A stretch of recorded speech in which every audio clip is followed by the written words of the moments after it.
2023 সালের বেঙ্গালুরু সাফ টুর্নামেন্টে বাংলাদেশ যখন সেমিফাইনালে উঠে তখন জাতীয় দলের একজন খেলোয়াড় নিজের পকেট থেকে গোটা দলকে দিয়ে দেন 5 লাখ টাকা।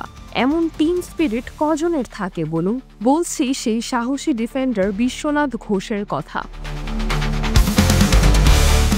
বাংলাদেশের রক্ষণ ভাগে তিনি যেন এক মজবুত দেওয়াল। ডান পাশের ব্যাকে খেলেন, কিন্তু শুধু ডিফেন্স না, লং থ্রো হোক বা আক্রমণ করার মুহূর্ত, বিশ্বনাথ সব জায়গাতেই অনবদ্য।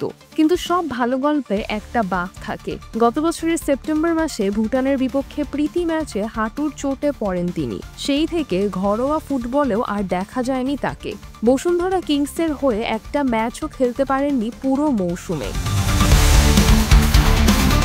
ডিসেম্বরের 20 তারিখ থাইল্যান্ডে করিয়েছেন অস্ত্রোপচার, তবু এখনও মাঠে ফেরা হয়নি। টাঙ্গাইলের এই প্রতিভাবান ফুটবলার বল হাতে মাঠে নামার জন্য জুলাইয়ের অপেক্ষায় দিন গুনছেন। আপাতত জিনেই ঘাম ঝরাচ্ছেন নিরলসভাবে। কিন্তু জীবনের নির্মমতা হচ্ছে আপনি না থাকলেও জায়গাটা ফাঁকা থাকে না।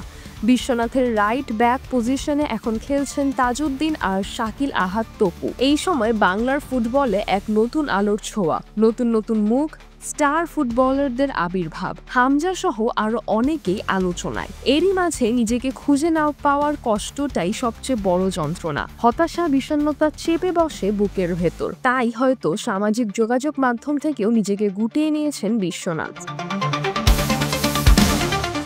এই মুহূর্তে ফুটবলের আলো তার জন্য যেন অনেক বেশি পুড়িয়ে দেওয়ার মতো, কিন্তু তার ভেতরকার যোদ্ধা এখনও হেরে যায়নি। অক্টোবরে হংকংয়ের বিপক্ষে বাংলাদেশের গুরুত্বপূর্ণ ম্যাচ, জয়ের বিকল্প নেই।